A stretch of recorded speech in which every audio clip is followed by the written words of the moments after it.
Hello, and welcome to When Depression is in Your Bed podcast. There's something that I don't think we talk about enough when it comes to empathy. We're often taught that empathy is always helpful and connecting and key in making relationships better. And in many ways, that's true. But over time, I've come to realize that there's a way in which empathy can sometimes unintentionally keep us stuck, where we feel deeply understood, but nothing actually shifts. And that's what I want to talk about today. I'm your host, Trish Sanders, and I am delighted that you are here. So let's get started.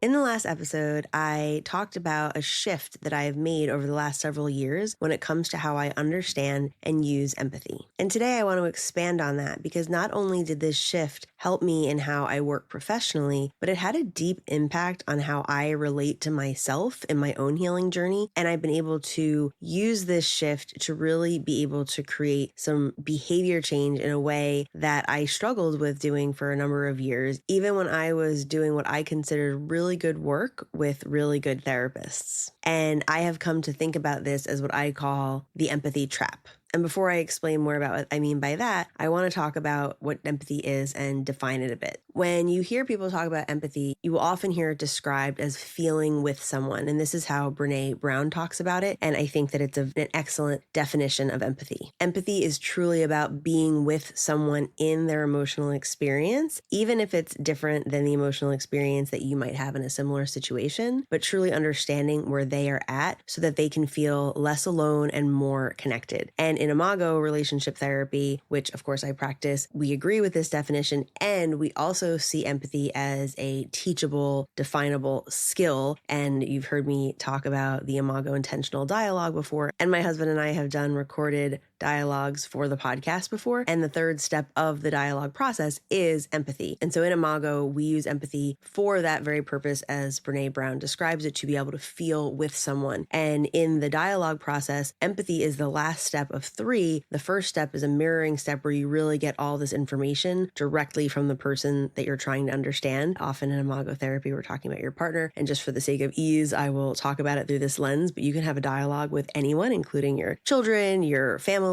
your coworkers, your friends, and anyone at all. So in the Imago dialogue process, your partner would talk about their experience and you would mirror that. And then when you really understood what it was like for them, you would validate them and say something about how it really makes sense that they have their perspective, again, even if it's different from your own. And then after having all of that information, you would close with an empathy step, really imagining how that person is feeling given what you heard. And again, this may be different than what you yourself might experience in a similar situation.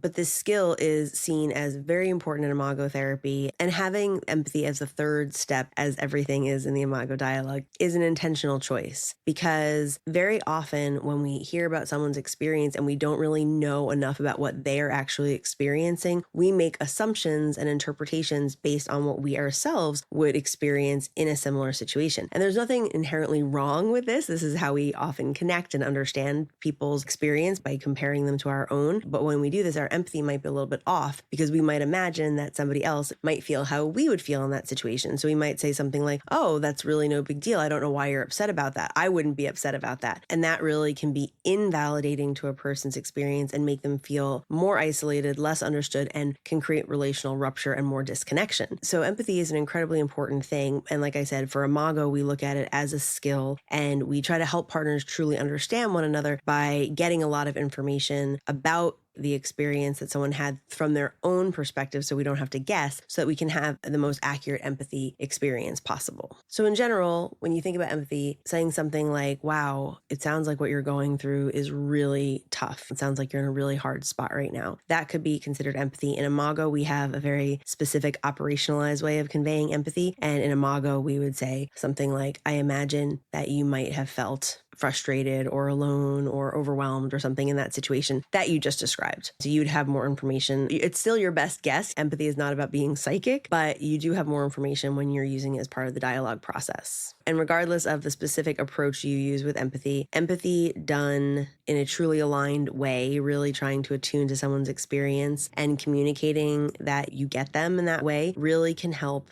reduce shame and reduce defensiveness, and of course, create connection. And so I want to be very clear here that I do think that empathy is incredibly powerful and very necessary for connected relationships. And I'm not bashing empathy in general. When I say that I refer to the shift that I've made as the empathy trap, I am not in any way saying that you should not empathize with your partner or other people in your life. And I'm also, by the way, not saying that you shouldn't empathize with yourself. I think that self-empathy is an incredibly important skill, and it's also a part of what I'll be talking about today. So what I'm saying is, while empathy can be so incredibly valuable and is so incredibly necessary, there's also a way that we don't always realize where empathy can actually be limited in certain ways in certain situations and can sometimes create stuckness. And I say that because of what I have noticed personally and professionally over many years. Most empathy tends to focus on the story, what happened, why it makes sense, how hard it is, how challenging something is that someone's going through. And of course, all of that truly matters. However, here's the trap. When we only stay with the story, whether it's someone else's story, what they're experiencing, or our own story, as I've said, we sometimes can unintentionally keep ourselves stuck in that place. So again, empathy itself is not the problem, but what I would think of as incomplete empathy or only empathizing with the story can truly cause certain problems, particularly if someone is trying for movement. Grief comes to mind certainly as an experience where very often empathy in and of itself is absolutely what is needed to say, wow, that's such a hard experience. It's so tough to lose someone, or it's so incredibly painful to have a loss in that way. And so again, just to be very clear, I'm not saying that there's never a time and a place for empathy as we traditionally think of it, because in a grief experience, you certainly might get to a place where you want movement, but there's a lot that happens in a grief experience where you just really do, in fact, want someone to be feeling with you. And that is what is healing and supported and needed. And with that said, that is not the only function of empathy, or at least it doesn't have to be. And to illustrate what I'm talking about, I will share a very memorable moment in my own therapy experience several years ago. I was talking to my therapist, and I was in a very familiar place of overwhelm with too much work, too much to do, too many responsibilities, not feeling like I had enough time, and feeling like I couldn't keep up and that I was drowning in all of this stuff, and also not feeling like I was as far ahead as I thought I should be or could be if I could just kind of get everything together and figure this stuff out. And my therapist responded in a very appropriate way, I would say, like a very therapist-y way. And she responded with empathy, and she said something to the effect of, wow, that sounds so hard. You have so much on your plate. And of course, that was true. I did, in fact, have a lot going on. Her empathy was accurate, and I did feel seen, and I did feel understood. That was true. However, I had also been in therapy for many years, and I was very well acquainted with the empathy response. And I will take pause on my story here just to note that I do think that empathy is incredibly important for many of us. It certainly was an incredibly important step for me earlier in my therapy, and certainly at other times, not in a linear way, like it was only helpful at the beginning of therapy. I needed empathy, and many people do need empathy because we don't necessarily get it other places in our life, or we didn't get it in the way that we needed when we were growing up and things like that. And so empathy in this way can truly be healing, and I think of it as restoring the foundation so that we can build from there. However, I was at this place where I was like, okay, I've gotten years of empathy, and I actually said to my therapist something like, I don't need any more empathy. I've already had so much empathy. I appreciate it.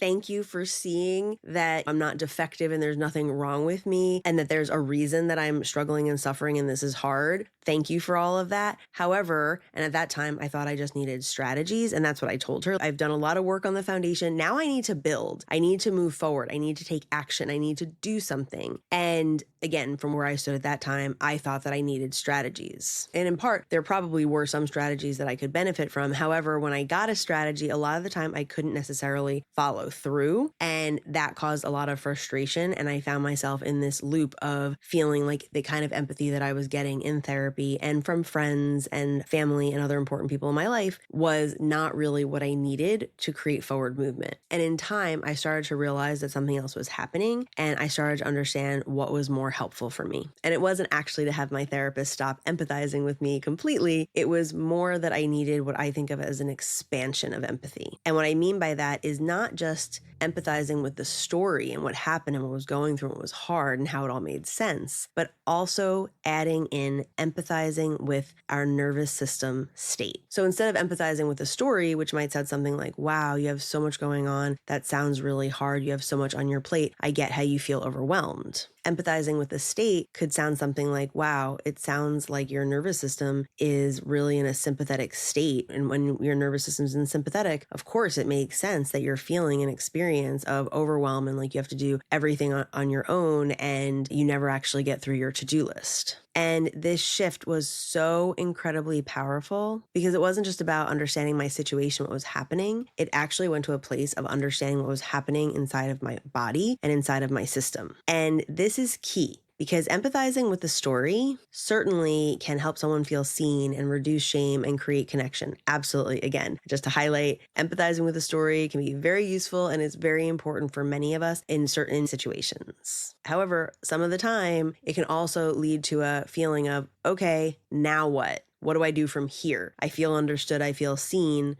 Great. What next? And that's where empathizing with the state comes in because you get the same benefit of feeling seen and understood and feeling connected and having shame reduced. As a matter of fact, I would even make an argument that some of the time you might even have a greater reduction in shame because it's not like, oh, I can't handle my life. I'm just not able to keep up. It's actually like, oh, my nervous system is in this state where either I'm in sympathetic and overwhelm really goes hand in hand with the sympathetic experience. And that really makes sense. Or, oh, I'm in dorsal shutdown. And so of course I feel like I don't have energy and motivation. And when you take it down to this biological level, like my nervous system is functioning the way nervous systems work and my brain and nervous system are working in this way that makes biological sense, then it's not my fault. There's nothing inherently wrong with me. And this is the very reason why this kind of empathy can now also give you all the goodness of traditional empathizing with the story and then add possible movement. And that is because this type of empathy can remind us that yes, your system got here for a reason. There is absolutely a reason that we can figure out. Somewhere along the line, the cues of danger outweighed the cues of safety, and your system shifted into a survival state, either that sympathetic fight or flight or that dorsal shutdown collapse.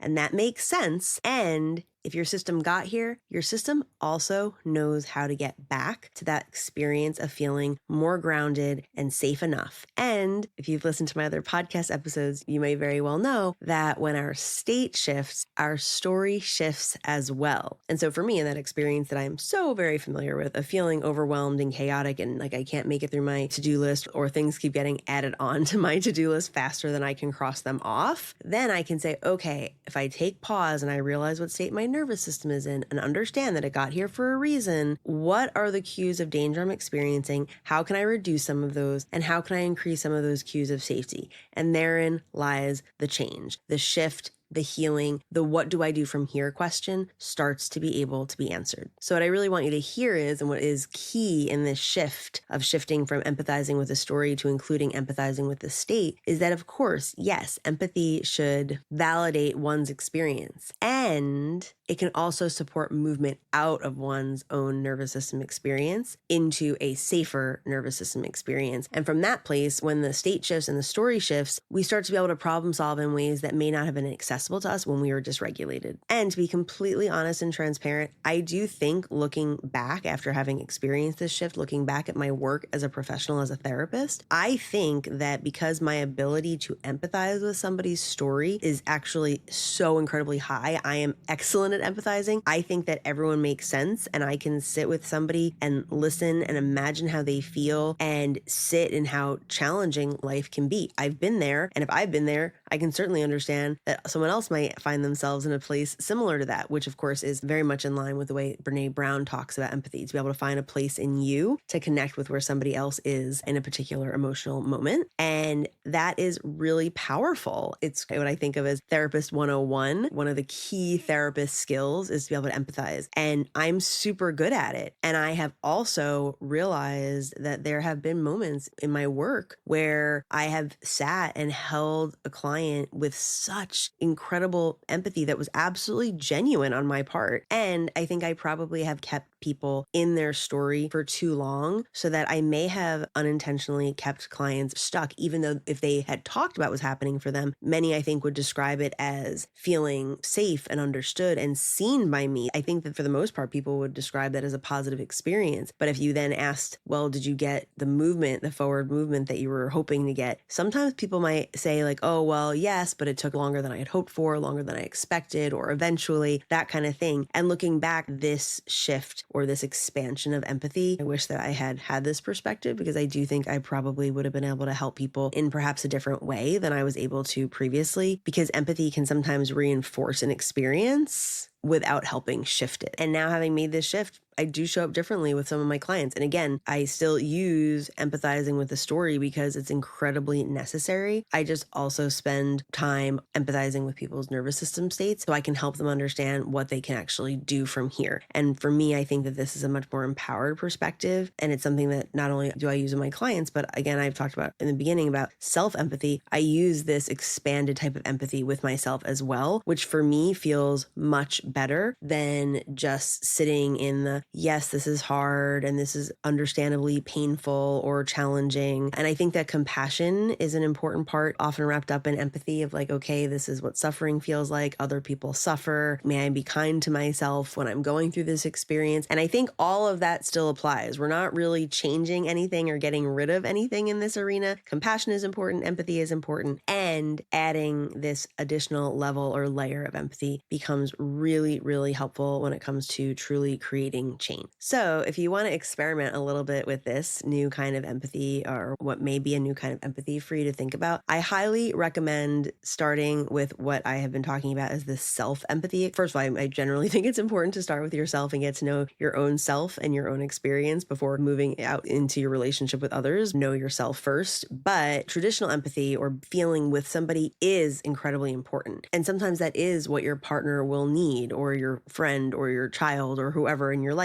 And sometimes if you are trying to create movement for somebody else, they may or may not be ready for that kind of movement. They actually might just need someone to be feeling with them. And so this is something that you can sort of really start to work with on your own, and you can certainly share with other people. But there is a little note of warning here that encouraging someone else to move when they're not ready to move is not necessarily advisable either. So this is something that you have to be gentle with. But again, for myself, I have found it incredibly powerful. And as a therapist and a coach, I have found this to be an incredibly useful tool. So to be able to try to use this with yourself and try something new the next time you might be feeling, let's say, overwhelmed, in addition to telling yourself, okay, this is hard right now. I'm dealing with a lot. I have a lot on my plate. I don't necessarily have all the help or the resources that I need, which is great. You can absolutely start there, include that. Try adding something like, I'm feeling this overwhelm and this chaos, and I feel like there's not enough time. I think my nervous system is in a sympathetic state. And notice what happens inside of you just by saying that. Because this experience of feeling seen and understood, there can be, and for me, I feel it as a real sigh, like of relief, like, oh, yeah, that makes sense. My nervous system is in sympathetic mode. And I talk a lot more on other episodes, and you can certainly find a lot of great information out there on polyvagal theory and nervous system regulation. There's a lot of great info out there in the world today, which maybe in and of itself can be overwhelming to think about, but you can certainly check out previous episodes of mine and stay tuned for future episodes as well. This is core to what I talk about, but just feeling seen in this way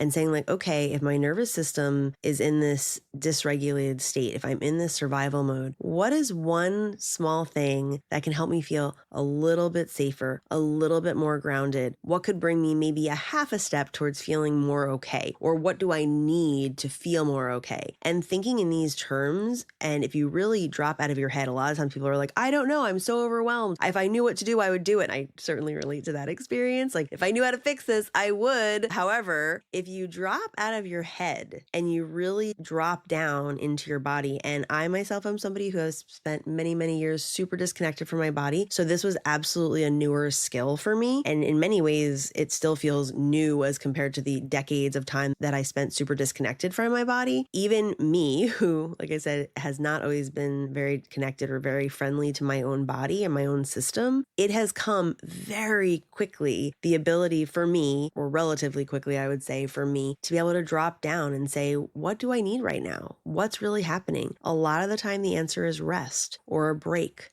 or help or a breath or a moment or whatever it may be, but your system knows the answer. And this is also the incredible brilliance and the wisdom of being able to shift into empathizing with your state. Because when you can connect with your nervous system state and really see where you're at, then you can start to have this conversation in a completely different way than if you just empathize with the story. Because again, in the story, it's like, all right, now what? This is hard.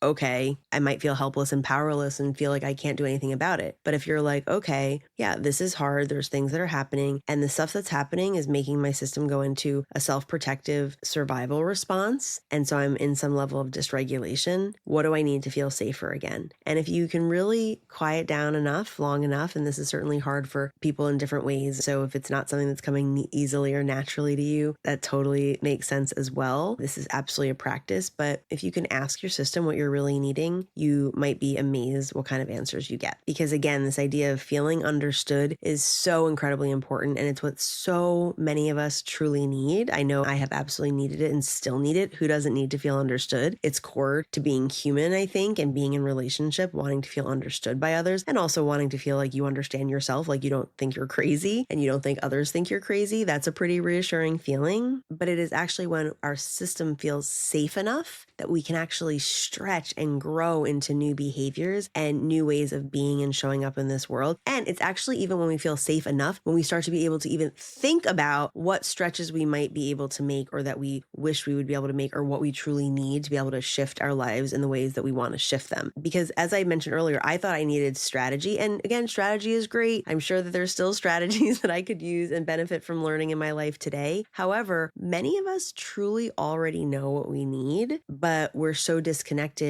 from our own inner wisdom because we're dysregulated and we're in this overwhelmed sympathetic fight mode, or that dorsal shutdown collapse. And being able to expand empathy in this way, from my experience, both personally in myself and also in my relationship with my husband and in my relationship with my kids and in my relationship with the people I work with in the office, this shift has been powerful. And I hope that it can be powerful for you as well. Because while I absolutely want you to feel seen and understood, I also want you to feel like you are empowered to move and create what you truly want to create for yourself in your life and in your relationships. And this is where this shift is so incredibly key. So you can try empathizing with the state in addition to empathizing with the story. As our time comes to a close, I ask you to keep listening for just a few more moments, because I want to thank you for showing up today, and I want to leave you with an invitation as you hit stop and move back out into the world on your own unique wellness journey. In order to move from where you are today to the place where you want to be, the path may seem long or unclear or unknown. And I want you to know that if that seems scary or daunting or downright terrifying or anything else, that is totally okay. Know that you do not have to create the whole way all at once. We don't travel a whole journey in one stride. And that is why my invitation to you today is to take a step, just one. Any type, any size, in any direction. It can be an external step that can be observed or measured, or it could be a step you visualize taking in your mind. It can be a step towards action, or towards rest, or connection, or self-care, or whatever step makes sense to you. I invite you to take a step today, because getting to a place that feels better, more joyful, more connected than the place where you are today is possible for everyone, including you, and even when depression is in your bed. If today's episode resonated with you, please subscribe so you can be notified when each weekly episode gets released. I encourage you to leave a review and reach out to me on social media at trish.sanders.lcsw. Your feedback will help guide future episodes, and I love hearing from you. Also, please share this podcast with anyone who you think may be interested or who may get something from what I have shared. Until the next time we connect, take care of yourself and take a step.